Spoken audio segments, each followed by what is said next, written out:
കുഞ്ഞാലിക്കുട്ടി എന്താ ഇന്ത്യൻ അല്ലേ? കുഞ്ഞാലിക്കുട്ടിക്ക് മുഖ്യമന്ത്രി ആയിക്കൂടെ? അല്ല. കാരണം ഈ പാരമ്പര്യവും ഈ രക്തവുമാണ് അവരുടെ സിരകളിൽ ഒഴുകുന്നത് എന്നുള്ളത് കൊണ്ട് തന്നെ ഇന്ത്യൻ പാസ്പോർട്ട് ഉണ്ടായതുകൊണ്ടോ, ഇന്ത്യയിലെ ആധാർ കാർഡ് ഉണ്ടായതുകൊണ്ടോ, ഇന്ത്യയിലെ ജനന സർട്ടിഫിക്കറ്റ് ഉണ്ടായതുകൊണ്ടോ അവർക്ക് മറ്റുള്ളവരെ പോലെ മുഖ്യമന്ത്രിയാകാനുള്ള അവകാശം ഉണ്ട് എന്ന് പറഞ്ഞാൽ അതിനെ പെട്ടെന്ന് അങ്ങോട്ട് തൊണ്ട തൊടാതെ വീഴുന്ന ലേശം ബുദ്ധിമുട്ടുണ്ട്.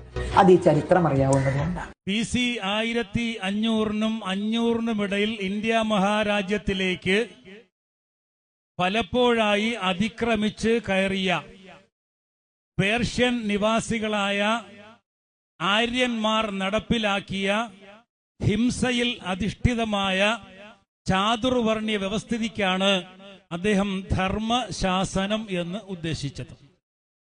ആ ചാതുർവർണ്ണ്യ വ്യവസ്ഥിതി ഇന്ത്യയിലേക്ക് കടന്നു വന്ന ആര്യന്മാർ ഇന്ത്യയിലെ ആദിമ നിവാസികളായ, ഇന്ത്യയിലെ അടിസ്ഥാന ജനവിഭാഗമായ ദ്രാവിഡ ജനവിഭാഗങ്ങളെ അടിമകളാക്കാൻ വേണ്ടിയിട്ട് നിർമ്മിച്ചെടുത്തവയാണ് മന്ത്രി ഉദ്ദേശിച്ച ഈ ധർമ്മശാസനങ്ങൾ. ഇന്ത്യ മഹാരാജ്യത്തിലേക്ക് കടന്നു വന്ന ഈ ആര്യ അധിനിവേശ ശക്തികൾ അവരുടെ അധികാരം ഉറപ്പിക്കുന്നതിന് വേണ്ടി ശ്രുതികളും സ്മൃതികളും കെട്ടിയുണ്ടാക്കി. ഇന്ത്യ മഹാരാജ്യത്ത് അവർ മനുഷ്യരെ മതിലുകളായി വേർതിരിച്ചു, തട്ടുകളായി വേർതിരിച്ചു.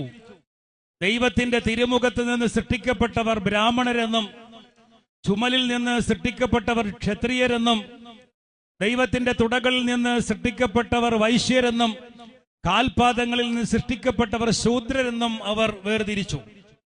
ഈ ശൂദ്രർക്ക് താഴെയുള്ള പഞ്ചമർ എന്ന് വിളിക്കുന്ന ചാതുർവർണ്ണ്യ വ്യവസ്ഥിതിക്ക് പുറത്തുള്ള ഇന്ത്യയിലെ മഹാഭൂരിപക്ഷം ജനങ്ങൾ എല്ലാ അവകാശങ്ങളും നിഷേധിക്കപ്പെട്ട അടിമകളായി ജീവിക്കാൻ ആവശ്യമായ നിയമനിർമ്മാണം നടത്തിയതിന്റെ പേരാണ് അദ്ദേഹം ഉദ്ദേശിച്ച ധർമ്മശാസനം എന്നുള്ളത്.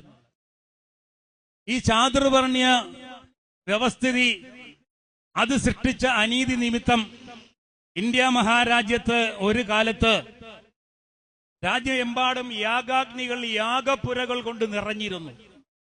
ആ യാഗാഗ്നിയിലേക്ക് പശുക്കൾ ഉൾപ്പെടെയുള്ള മൃഗങ്ങൾ വലിച്ചെറിയപ്പെട്ടിരുന്നു.